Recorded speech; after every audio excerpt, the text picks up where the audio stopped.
We recently published an exhaustive study and benchmark on Apex Legends performance across a wide range of GPUs for gaming PCs, but now it's time to turn our in-house software loose on the Xbox version of Apex Legends.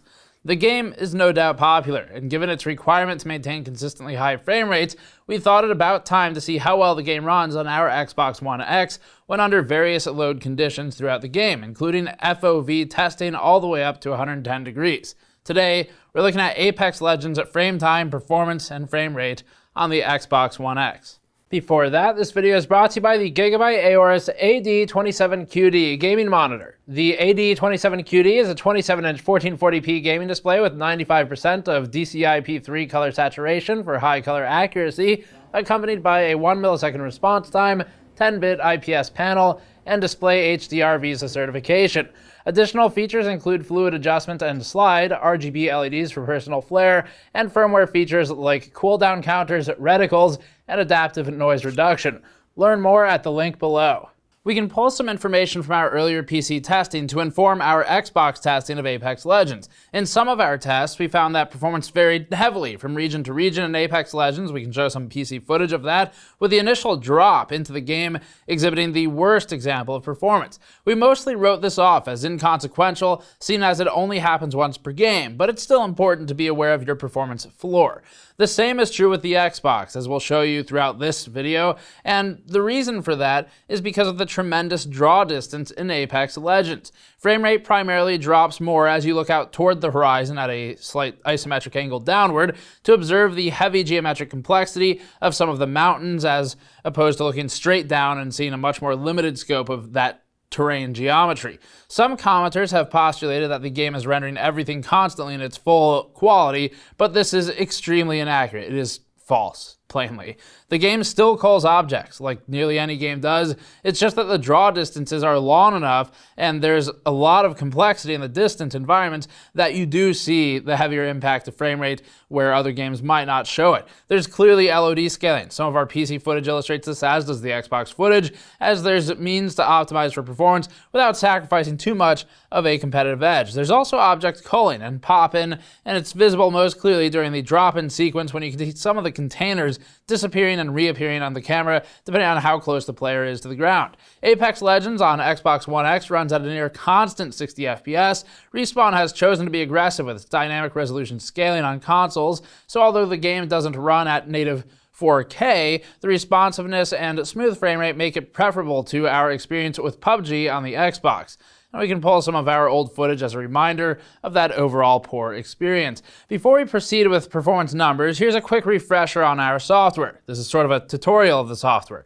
What you're seeing on the screen is an example of some of our software capture from a previous review, maybe the PlayStation Classic. Frame times are presented on the bottom rather than a frame rate, as frame times are the most accurate representation for live frame-to-frame playback. The playhead in the center is the current frame, and ideally the line is perfectly flat to indicate a steady frame rate. Incoming frames are on the right side of the line, past frames are on the left side of the playhead, and the axis is in seconds. The current frame time is displayed in the top left rather than the frame rate, because frame rate is inherently an average over time, frames per second, and so you sort of, if you're looking at the frame rate of one frame that you're looking at now, it doesn't make a whole lot of sense. So we show the frame time for that.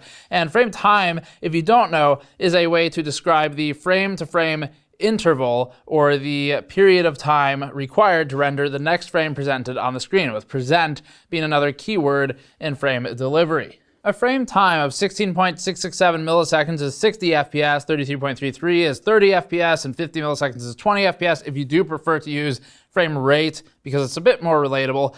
This is determined by just dividing 1,000 for the number of milliseconds in a second by the frame time, which results in your frame rate. The trouble is that frame rates are inherently misleading and deviate from the base metric of time. They're still really useful though. They're incredibly useful. We use them every day. They're really easy to relate to, but it's not the perfect metric. And so it's important to look at something like frame time for the fluidity of the output. Let's look at Apex Legends now. We'll show one of our initial combats with relatively high system load. We've probably been showing one of them up until now as well.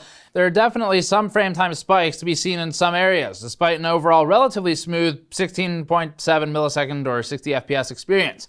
The most stressful and most repeatable of these spikes is in the initial flight or the initial fight in high conflict areas like high tier loot zones, and in that drop where you're flying down towards the ground. Even the Xbox One X, which is the high tier of the Xbox, and I think that's the plural, struggles when looking at distant areas on the ground, spiking to 33.3 milliseconds constantly and occasionally even 50 milliseconds or about 20 FPS if you wanted to convert it. Looking straight down or at the sky is, of course, less demanding as fewer objects are drawn and the GPU gets a break from the extreme draw distances, as does the CPU because it's getting hit with fewer draw calls.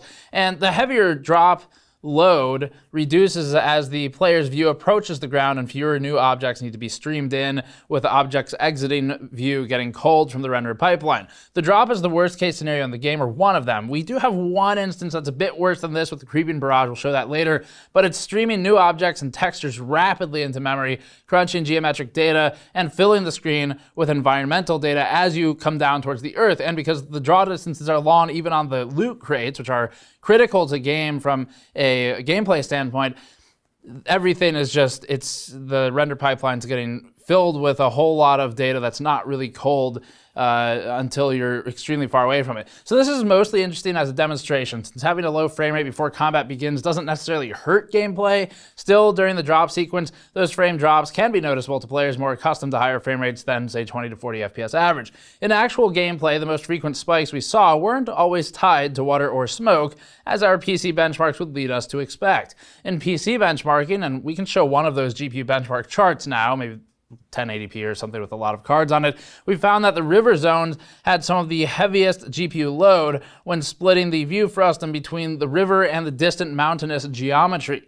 Instead of this being the heavier loader on the Xbox, there were occasional frame time increases while simply running around the environment. Didn't require anything special like water. And part of this gets complicated because there's dynamic resolution scaling with Apex Legends, so the resolution of the game is changing constantly as it tries to account for those more intensive scenes. These often appeared to be tied to loading in objects in new areas. We have some footage of that, and it continued to happen even indoors. We believe that much of the frame time inconsistency here has to do with dumping old data and rapidly pulling in primitives and textures for the upcoming scenes, but it's more noticeable in this game than others due to those extreme view distances.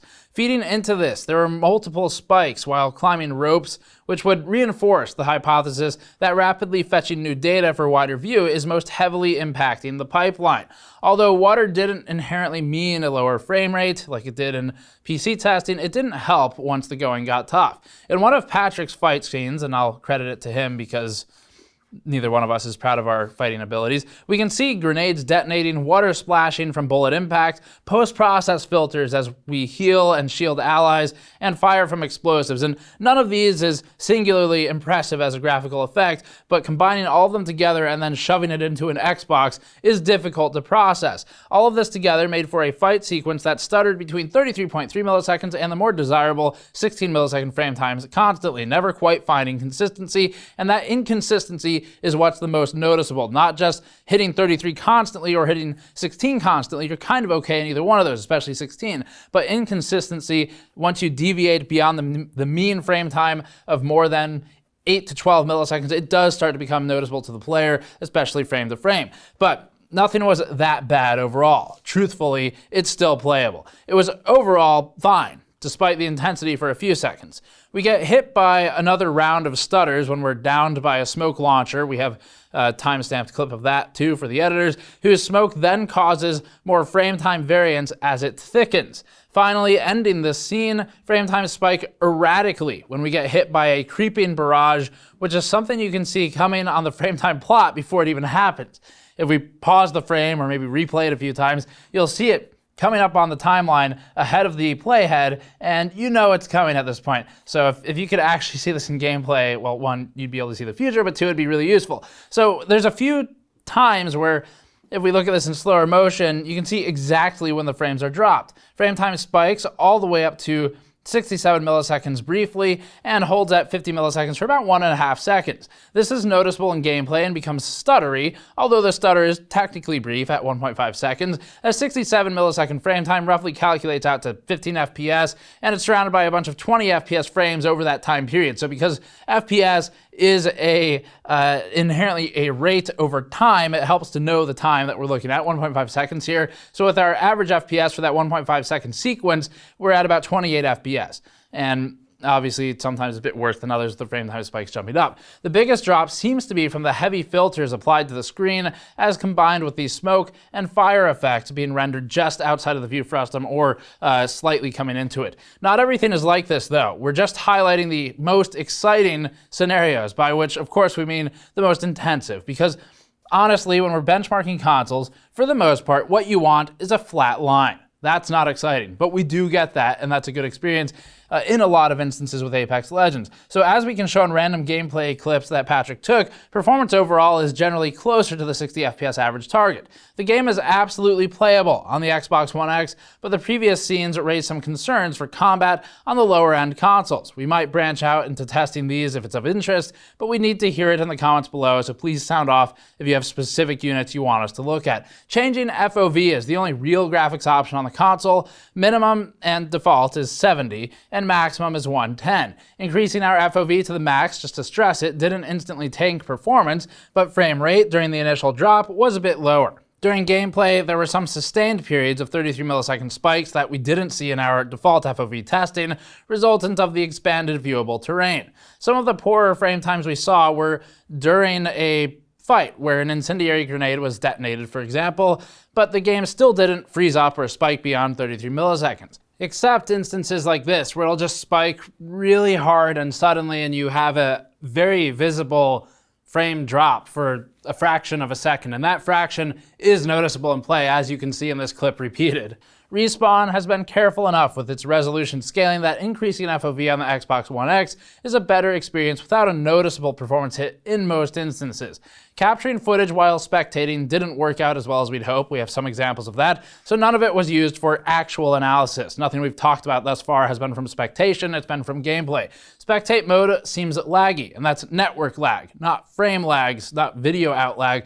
So we get some of the classic source engine glitching out of the map with falling under the world or the appearance of the void, and if spectating is important to you, it's buggy to a point that the frame time analysis isn't all that relevant. We very rarely saw any frame time spikes in gameplay, exiting spectator now, above 33.3 milliseconds, even in the most graphics intensive scenarios, except for some of those extremely heavy ones that we showed. So in those, like the one with the Creeping Barrage, they're rare enough that we can sort of write them off, but it's still important to be aware that the heaviest firefights will still tank frame rate. It's just that hopefully they're not too common. And as long as everyone's on the same hardware, it's sort of fair from a competitive standpoint, but it's still undesirable from an experience standpoint, and that's bad. Since we record at 60 FPS to analyze console frame times, that 33.3 millisecond frame time translates to one skipped frame, the smallest hitch that we can measure. Considering that many modern console titles are locked to 30 FPS and deliver every frame 33.3 milliseconds apart, Apex Legends is doing pretty well overall. On average, as you can see in some of our less targeted or intensive footage, the game sticks pretty close to 16.67 milliseconds or 60 FPS, with occasional spikes to 33.3. And those occasional spikes, when it's just one on that whole time bar at the bottom, you can ignore it. That is not something you will genuinely notice, or at least not most of the time. It's typically when you start seeing more frequent deviations or excursions from the mean that it becomes noticeable. So it appears that the dynamic resolution scaling is largely responsible for the frame rate recovery in heavier scenes, and that'll wrap our Apex Legends Xbox One X benchmark for now. Part of our team is flying out to Taiwan and China this week, but we'll be running more console benchmarks at home base. It's important that you post the console testing requests you have below, and if you'd like us to compare to some specific PC configuration, let us know that as well. We'll look at that in the coming weeks, and otherwise get subscribed to the channel to make sure you can catch our Taiwan and China factory tours when we're looking at some of the PC hardware manufacturers. Thank you for watching. Go to store.gamersnexus.net to support efforts like this directly. That is the best way to support us, and I'll see you all next time.